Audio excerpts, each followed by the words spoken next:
War Commander Thexol stood on the bridge of his warship, staring at the display screen before him. A single human vessel floated in the darkness of space, alone and vulnerable. The ship was called the Endeavour, and according to his senses, it was nothing more than a research vessel studying a nearby nebula. Perfect, Thexol muttered, his 3 eyes gleaming with satisfaction. His officer, Reth, stepped forward. Commander, our intelligence reports say humans avoid fights. They have been in space for 200 years, but they have never conquered anyone. They always negotiate instead of fighting. Thexol clicked his jaw in amusement. The Vraxian Empire had conquered 4 to 7 different species across the galaxy. Humans would be number 48. They are weak. That is why they talk instead of fight. Today, they learn what happens when they enter our territory. He looked at the human ship again. It was small compared to his warship. Its weapons were minimal. No other human ships were nearby to help it. This would be the easiest victory of his career. Launch all strike craft, Thexol ordered. Destroy their engines and communications. I want prisoners. We will take their technology and their ship. 30 Vraxian fighters shot out from the hangar bay, racing toward the helpless human vessel like predators closing in on wounded prey. On board the Endeavour, Captain Robert Blake sat calmly in his command chair. He was a tall man with gray hair and tired eyes. He had seen too much in his 20 years of service. He watched the approaching fighters on his screen and sighed quietly. Sir, they are locking weapons on us, said Lieutenant Emma Wright from the communication station. She was young, barely 25, but her voice remained steady. 30 seconds until they are in firing range. Thank you, Emma, Robert said softly. He pressed a button on his chair. All crew, this is the captain. We have hostile ships approaching. Go to battle stations. Authorization code Phoenix Protocol. This is real. Around the bridge, something changed. The scientist who had been studying stars and nebulas suddenly moved with sharp, practiced movements. Dr. Henry Foster, who had been analyzing data moments before, crossed to the weapons station and logged in without hesitation. Research assistant Lisa Barnes sealed her environmental suit and moved to damage control. The relaxed atmosphere vanished, replaced by cold military precision. Shields to maximum power, Robert ordered. Shields up, Captain, Henry confirmed. His fingers moved across the controls with the ease of long practice. Bringing weapons online now. Emma opened a communication channel. Attention Vraxian vessels. You are attacking a ship of the United Human Systems. This is your only warning. Stop your attack now or we will defend ourselves. The response came quickly through the translation computer. Laughter. The Vraxians were laughing at them. Lisa shook her head in disbelief. Did they just laugh at us? Yes, Robert said quietly. They did.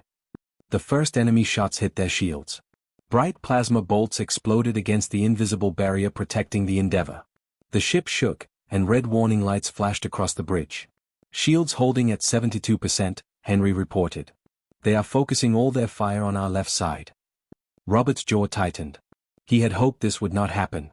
After everything humanity had been through, after all the lessons learned in blood and fire, he still hoped their peaceful reputation would be enough. It never was. Emma, open a channel. Make sure their main ship hears every word. Channel open, sir. Robert spoke clearly and slowly. Vraxian forces, you have just committed an act of war against the United Human Systems. You are attacking a vessel in neutral space. Under interstellar law and human military rules, we are now authorized to use lethal force. This is your final warning. Stop your attack now.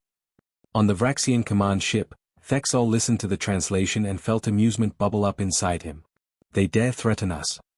He opened his own channel. Human ship, you will surrender immediately. Prepare to be boarded. If you resist, we will destroy your vessel and execute your crew. You have 60 seconds to obey. No response came from the human ship. Instead, the Endeavour went completely dark. Every light disappeared. Every energy signature vanished. The human vessel became a black shadow against the stars, as silent as death itself. What happened? Reth asked in confusion. Their reactor shut down, the Vraxian sensor officer shouted. No, wait. There is still a small signature. Emergency power only. Thexol stared at the dark ship on his display. They think hiding in the dark will save them? All fighters, continue your attack. Prepare boarding teams. We will cut through their hull if we must. The Vraxian strike craft swarmed closer to the seemingly dead human vessel, confident and eager. On the darkened bridge of the Endeavour, Robert watched his tactical display. The enemy fighters were moving into perfect range, growing overconfident, making the fatal mistake of thinking darkness meant defeat. "All systems are ready," Henry whispered in the shadows. "Weapons locked. Point defense active. Reactor at 90% and climbing." Robert watched the fighters close in. He felt the familiar weight in his chest, the burden of what came next. "I want it recorded that we gave them every chance to leave peacefully." "Recorded, Captain," Emma confirmed. Robert took a deep breath. "Then show them what we really are." The Endeavour exploded with light and fury. Hidden weapon ports snapped open along the hull.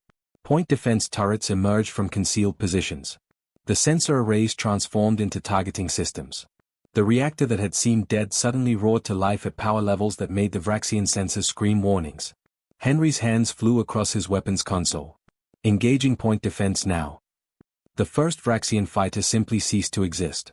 A railgun round moving at incredible speed turned the craft into an expanding cloud of debris. The second fighter died the same way.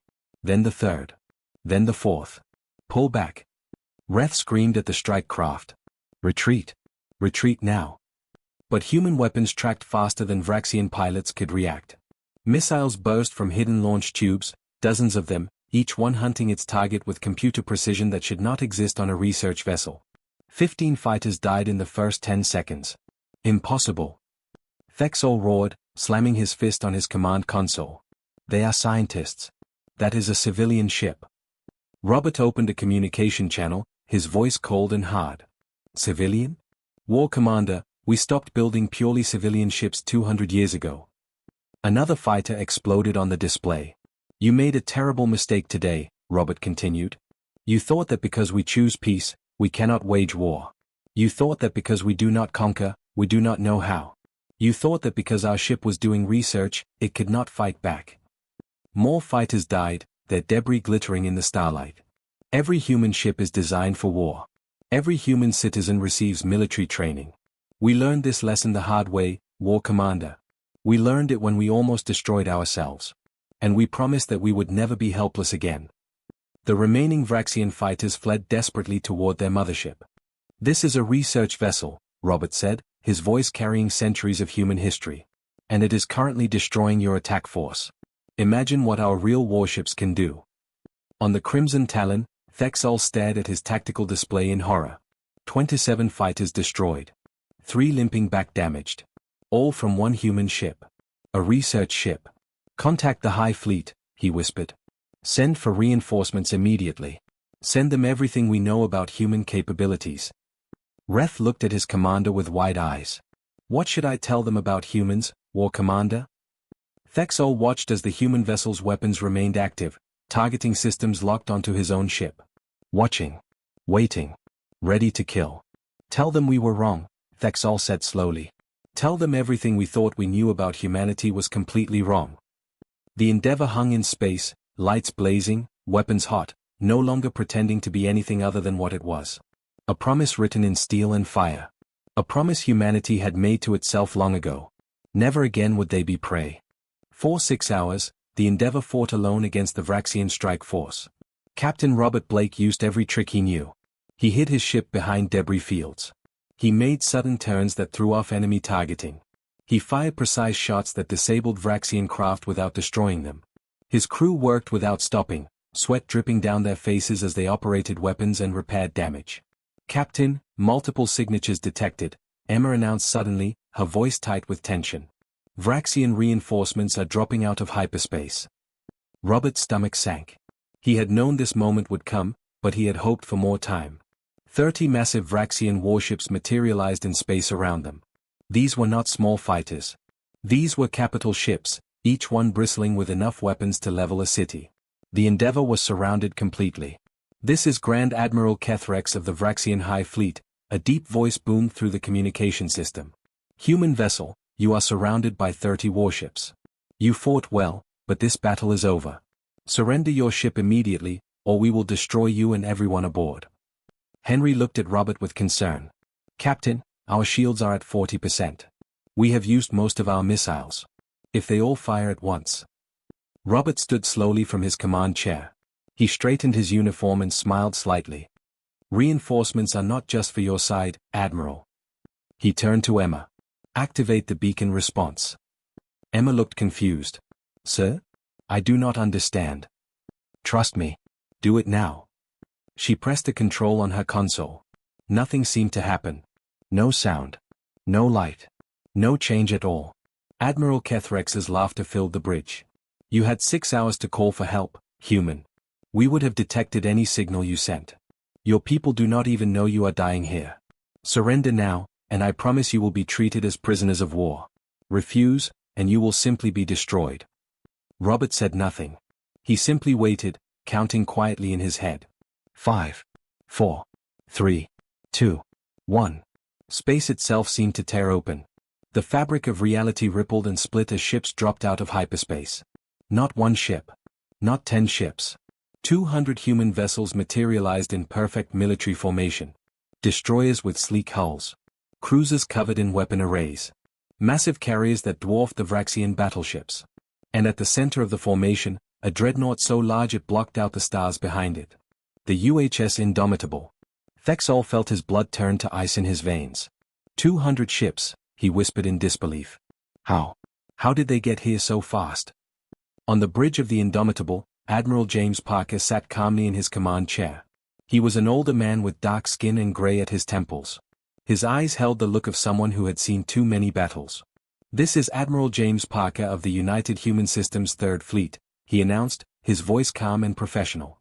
All vessels, stand down immediately. Power down your weapons and prepare to receive terms. Kethrex stared at his tactical display, his mind struggling to process what he was seeing. Third Fleet? You have more than one fleet this size. The Third Fleet is one of 12 rapid response fleets, James replied simply. Each one can deploy anywhere in human space within 6 hours. If needed, we can have 3,000 ships here within 18 hours. Now, Admiral Kethrex, shall we discuss terms like civilized beings, or would you prefer to test whether Vraxian shields can withstand human weapons? The communication channel fell silent. Thexol looked at Kethrex, waiting for orders. The Grand Admiral's face had gone pale. How? Kethrex finally asked. How did you get 200 ships here in only 6 hours? That should be impossible. Your fastest ships would need days to travel this distance. We developed rapid response networks after our resource wars, James explained.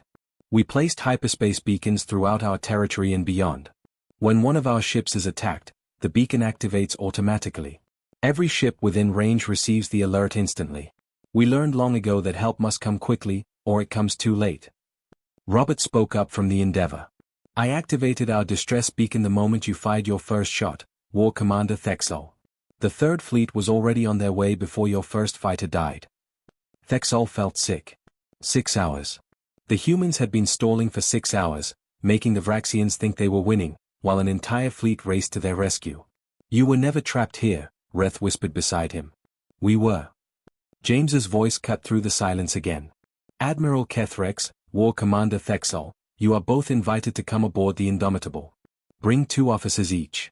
We need to have a conversation about humanity, because clearly your intelligence was very, very wrong. Kethrex looked at the tactical display again. The human ships had not moved closer, but their weapons were all online and tracking every Vraxian vessel. 200 ships against 30. The math was brutal and simple. And if we refuse this invitation? Kethrex asked carefully. Then we will assume you wish to continue hostilities, James said calmly. And I will be forced to demonstrate what happens when you attack human vessels without provocation. I have 200 ships here. You have 30. I have 12 more fleets I can call. You have already lost most of your strike craft. Do you really want to see what our dreadnoughts can do? The silence stretched for long seconds. We accept your invitation, Kethrex finally said, his voice heavy with defeat. We will come aboard your ship to discuss terms. Excellent, James replied. Shuttle Bay 3 is ready to receive you. Come unarmed. Bring your subordinate commanders. And Admiral, I strongly suggest you come prepared to listen. What you are about to learn will change everything you think you know about humanity. The communication channel closed. On the Endeavour, Robert sat back down in his command chair. His hands were shaking slightly from exhaustion and adrenaline. Emma brought him water, which he drank gratefully. Sir, Did you know the fleet would arrive exactly when it did? Lisa asked quietly. Robert nodded. Standard response time for rapid deployment. 6 hours, plus or minus 15 minutes. I just had to keep us alive until they got here. Henry let out a long breath. 6 hours. It felt like 6 years. It always does, Robert said softly. War compresses time and stretches it at the same moment. But we did our job. We survived. We protected ourselves. And now? He looked at the massive human fleet surrounding them. Now the Vraxians are going to learn why humanity does not pick fights. It is not because we cannot win. It is because we know exactly how terrible winning can be. On the Vraxian command ship, Thexol prepared to board a shuttle to the human dreadnought. His hands would not stop shaking. He had fought 4 to 7 species across the galaxy. He had won every battle he had ever fought. Until today. War Commander, Reth said quietly, what do you think they will do to us? Thexol watched the human ships through the viewport, their hulls gleaming in the starlight. Ships that had crossed impossible distances in impossible time. Ships that had appeared like ghosts from nowhere. Ships that represented a military force the Vraxians had never imagined existed. I do not know, Thexol admitted. But I think we are about to learn why humanity has survived 200 years in a hostile galaxy. And I do not think the answer is going to be pleasant. The shuttle departed for the Indomitable, carrying 2 Vraxian commanders toward a truth they were not ready to face. Thexol and Kethrex stood in the briefing room aboard the Indomitable. The room was cold and sterile, with metal walls and harsh white lights. Human guards stood by the doors, silent and watchful. Admiral James Parker sat across from them at a large table. His expression was unreadable, neither angry nor friendly. Just calm. Please, sit, James said, gesturing to the chairs across from him. The 2 Vraxian commanders sat slowly. Thexol felt like a prisoner, even though no one had put restraints on him. The weight of defeat hung heavy on his shoulders. You think we are weak because we do not conquer worlds, James began without preamble. His voice was quiet but carried immense weight. You think we negotiate because we are afraid to fight. You believe we are prey pretending to be predators. He tapped a control on the table. A holographic display flickered to life above them. Earth appeared, spinning slowly. It was beautiful.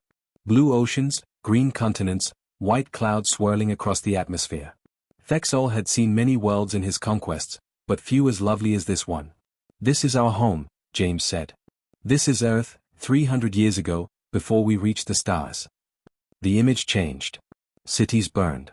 Massive explosions tore through the landscape. Mushroom clouds rose into the sky, dozens of them, hundreds of them.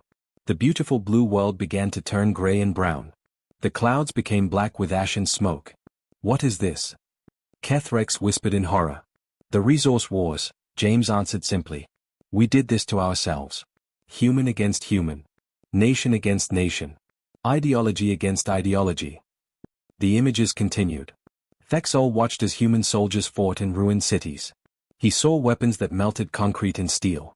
He saw missiles that carved craters miles wide. He saw devastation on a scale he had never imagined. 15 years, James narrated, his voice hollow. 4 billion dead.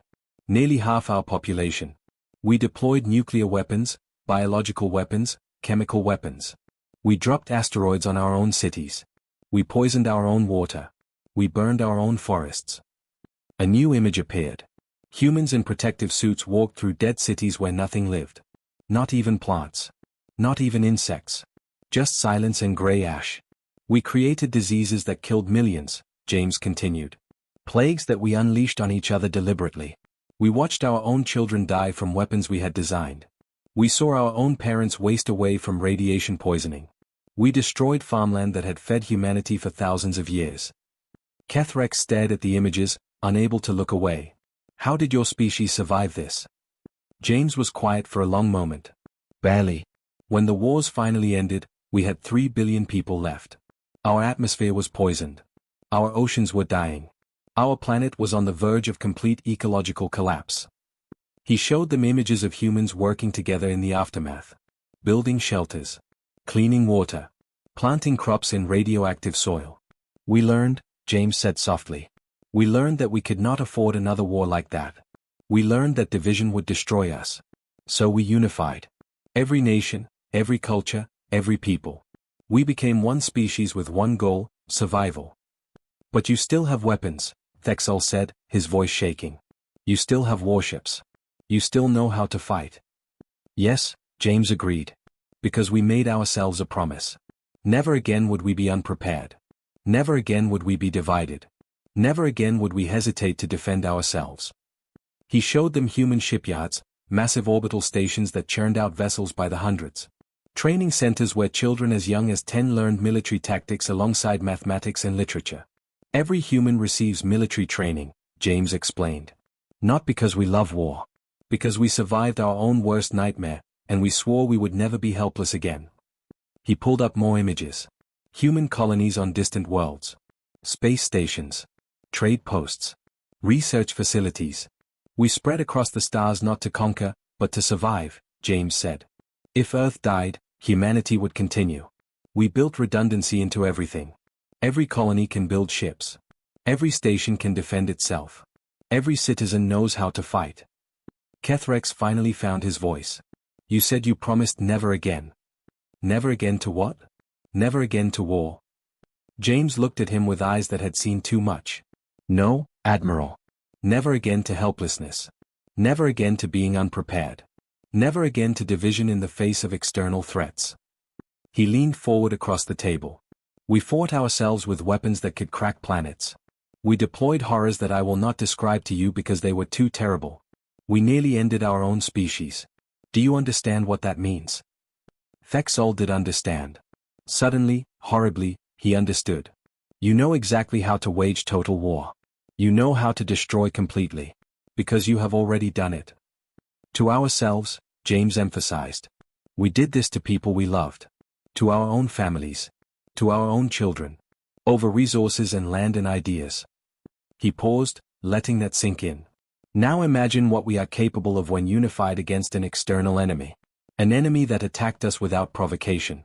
An enemy that laughed at our warnings. The briefing room fell silent except for the hum of the ship's systems. You could conquer the entire galaxy, Kethrex said slowly. We could have conquered Earth, James replied. Instead, we nearly destroyed it. We learned that conquest is just another word for mutual destruction. We learned that taking what others have only leaves everyone with nothing. He stood up, looking down at the two Vraxian commanders. You have two choices. The first choice, full reparations for damages to the Endeavor, a technology exchange agreement, and a non-aggression pact. We become allies. We trade. We learn from each other. You tell your empire that humanity is not to be threatened. And the second choice? Thexol asked, though he dreaded the answer. James gestured to the holographic display, which now showed the human fleet outside. 200 ships, with thousands more that could arrive within hours. The second choice is that we demonstrate why 4 to 7 species surrendered to you, and you learn why we never will. We show you what happens when you threaten a species that has already survived its own apocalypse. We teach you the lessons we learned written in fire and blood and the ashes of our own world. He placed both hands on the table and leaned forward. We do not want war, Admiral Kethrex. War Commander Thexol. We are tired of death. We are tired of destruction. But we remember how to wage it. We remember every terrible lesson. And if forced to choose between peace and survival, we will choose survival every single time. The silence stretched for what felt like an eternity. Finally, Kethrex spoke, his voice barely above a whisper. We accept the first choice. Reparations. Alliance. Peace. James nodded slowly. Good. Because the galaxy has enough graves already. It does not need more. He sat back down and pulled up a treaty document on the display. Now let us discuss the terms. And Admiral, I suggest you listen very carefully. Because humanity is offering you something we rarely give, a second chance. Many species in our history did not get that opportunity. Thexol looked at the human admiral and realized something profound. The most dangerous warriors were not those who loved fighting. They were the ones who understood exactly what war cost, who remembered every terrible price, and who would pay it again if they had no other choice. Humanity was not weak. They had simply learned wisdom in the cruelest way possible. And that made them more dangerous than any conqueror in the galaxy. The treaty signing took place 3 days later aboard the Endeavor. Captain Robert Blake had insisted on it. Admiral James Parker agreed without hesitation. They attacked here, Robert had said. Peace should begin here. Now the briefing room of the research vessel was filled with officers from both sides. Human and Vraxian stood together, watching as their leaders prepared to sign the documents that would end hostilities forever. The atmosphere was tense but hopeful. Thexol arrived early. He walked through the corridors of the Endeavor with 2 guards, looking at everything with new eyes. The walls were reinforced with military-grade armor hidden beneath civilian panels. The doors could seal instantly to contain hull breaches. Even the lighting system had backup power that could run for months.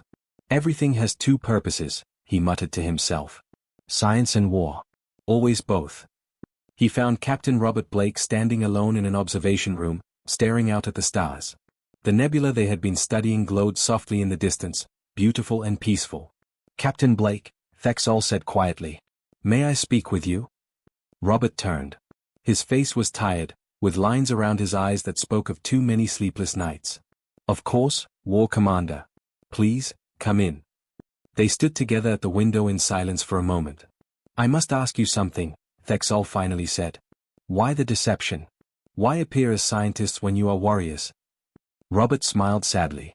It is not deception. We really are scientists. Dr. Henry Foster has 3 doctoral degrees in astrophysics, quantum mechanics, and stellar chemistry. Lisa Barnes discovered 2 new elements last year. We genuinely came here to study that nebula. But the weapons, the training, the way you fought, are always there. Must always be there. Robert's voice grew distant, as if he was looking at something far beyond the stars. My grandfather died in the resource wars.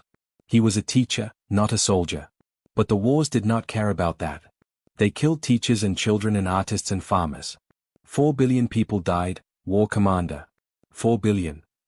Thexol felt a chill run through him. I saw the recordings Admiral Parker showed us. I still have nightmares about them. So do we, Robert said softly. Every human child learns about the resource wars in school. We see the images. We hear the stories. We visit the memorials. We are raised knowing what we did to ourselves. He turned to face Thexol directly. We built a society that loves peace. We genuinely want to explore and learn and discover. But we built that society on the bones of billions who died teaching us that peace requires strength. We cannot forget their lesson. We dare not forget.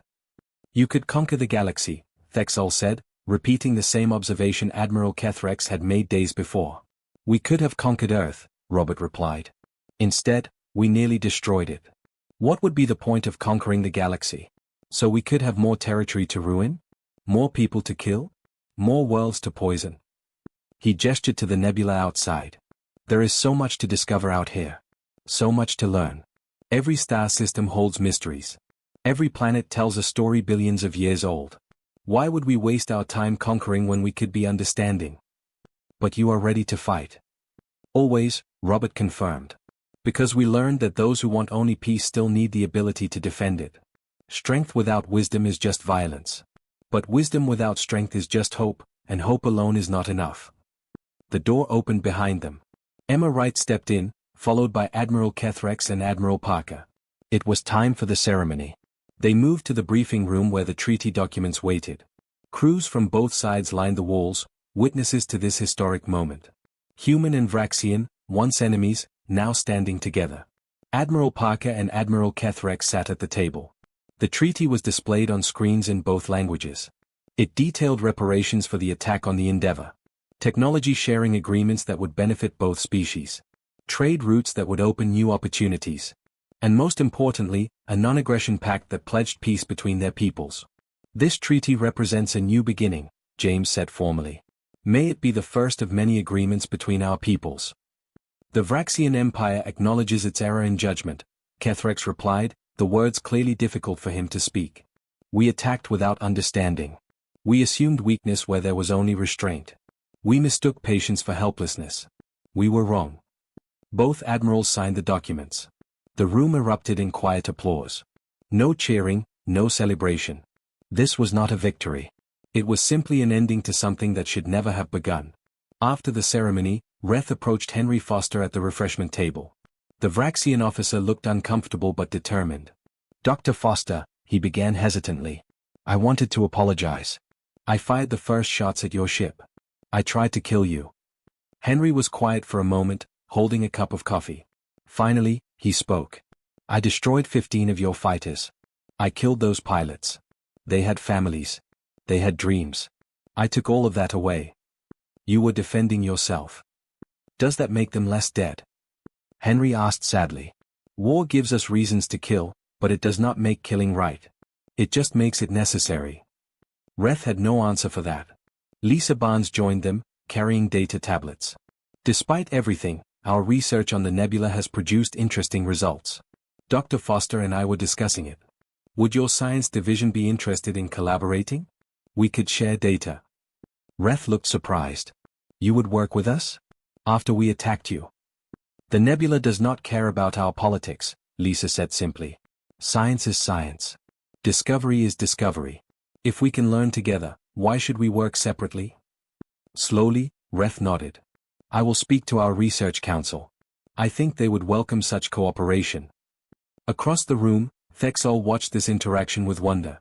Humans who had fought desperately for survival days ago were now offering friendship and collaboration. Warriors who had killed his pilots were extending hands in partnership. He approached Admiral Parker, who stood near the window watching the fleet outside. This will change everything, Thexol said quietly. When the rest of the galaxy learns about humanity, when they understand what you are truly capable of. They will learn what we want them to learn, James replied. That humanity seeks friendship. That we offer partnership. That we value peace. But also that we will defend ourselves without hesitation or mercy. You are offering the galaxy both kindness and strength. We are offering the galaxy a choice, James corrected. Approach us with respect, receive respect. Approach us with science, receive knowledge. Approach us with trade, receive prosperity. He paused. Approach us with violence, receive overwhelming force. Thexol understood. The message was clear and simple. Humanity would be whatever the galaxy needed them to be. Friend or foe. Partner or destroyer. The choice belonged to those who encountered them. War Commander, James said, turning to face him. Go home. Tell your empire what you learned here. Tell them that humans are dangerous not because we love war, but because we understand it completely.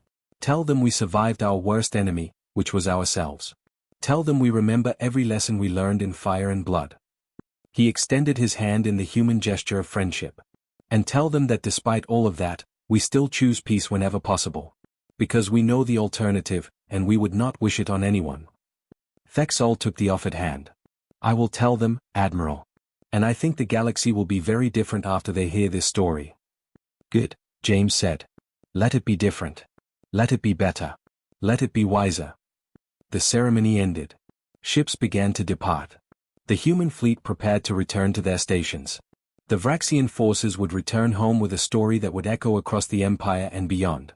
And aboard the Endeavour, Captain Robert Blake returned to his research, studying the mysteries of the nebula while his weapons remained ready in the darkness below. Peace had been achieved. But it would be maintained by strength and memory and the hard lessons humanity would never forget. The news spread across the galaxy faster than anyone expected. Within 2 weeks, every species with access to interstellar communication knew the story. The mighty Vraxian Empire, conquerors of 4 to 7 worlds, had attacked a human research vessel. The Vraxian Empire had nearly been destroyed in response. The Vraxian Empire had signed a peace treaty within 3 days. The galaxy took notice. In the grand chambers of the Galactic Council, representatives from hundreds of species gathered for an emergency session. The massive circular room buzzed with conversation and speculation. At the center platform, Ambassador Helen Carter stood alone, representing humanity. She was a middle-aged woman with sharp eyes and silver hair, wearing the simple blue uniform of the United Human Systems Diplomatic Corps. Ambassador Carter, began Council Speaker Vrelnak, a tall being with 4 arms and crystalline skin. The Council has questions about your military actions against the Vraxian Empire. Your response was extremely aggressive for a species claiming to value peace. Helen looked around the chamber at the hundreds of faces watching her. Some curious. Some afraid. Some calculating how to use this information. Was it aggressive? She asked calmly. The Vraxians fired first. They attacked a civilian research vessel in neutral space. They laughed at our warnings. They prepared to capture our people. We responded with measured force. We did not destroy their fleet. We did not invade their worlds. We did not demand territory or resources. We established boundaries and offered peace. You brought 200 warships, another council member said. Against 30. That is not measured force. That is overwhelming power. Yes, Helen agreed without hesitation. We brought overwhelming power to ensure there would be no misunderstanding. When humanity sets a boundary, we make certain that boundary is clear and absolute. Would you prefer we had brought only enough ships to barely win? That would have guaranteed more death on both sides. She walked slowly around the speaking platform, making eye contact with different council members. Let me be very clear about something, she continued. Humanity does not seek territory. We do not want an empire. We came to the stars to explore, to learn, to trade, to make friends. We have kept that promise for 200 years. We have never started a war. We have never invaded a world. We have never demanded tribute or submission. But you have the capability, someone called from the upper galleries. Yes, Helen said firmly. We have the capability. We learned during our resource wars that having capability is not the same as using it. We learned that strength without wisdom leads only to destruction. We learned that the most important decision is not whether you can do something, but whether you should. She activated a holographic display showing a star map.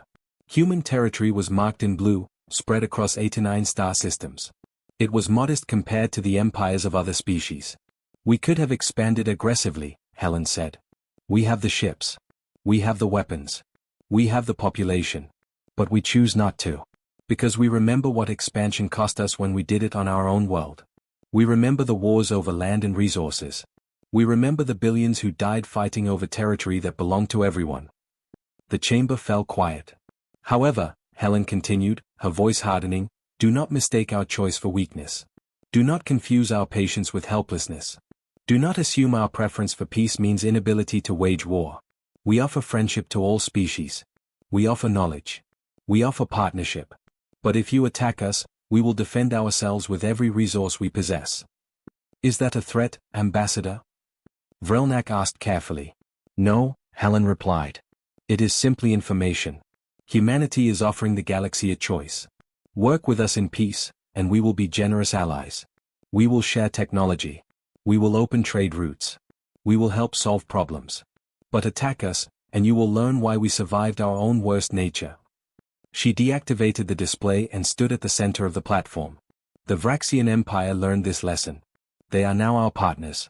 They made a mistake, acknowledged it, and chose wisdom. We welcome them. That is the relationship we want with every species in this galaxy. A small delegate from the Kelmar Consortium raised a tentacle. Ambassador Carter, you speak of lessons learned in your resource wars. What exactly did you learn?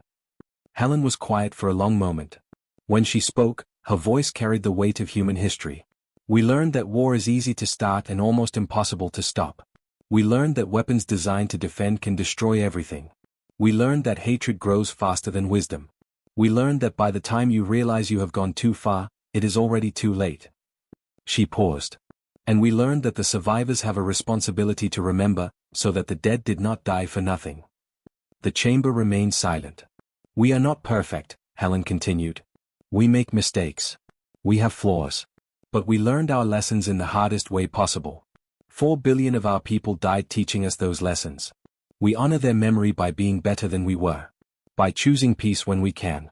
By using strength only when we must. She looked directly at Vrelnak. So to answer your original question, no, our response was not too aggressive.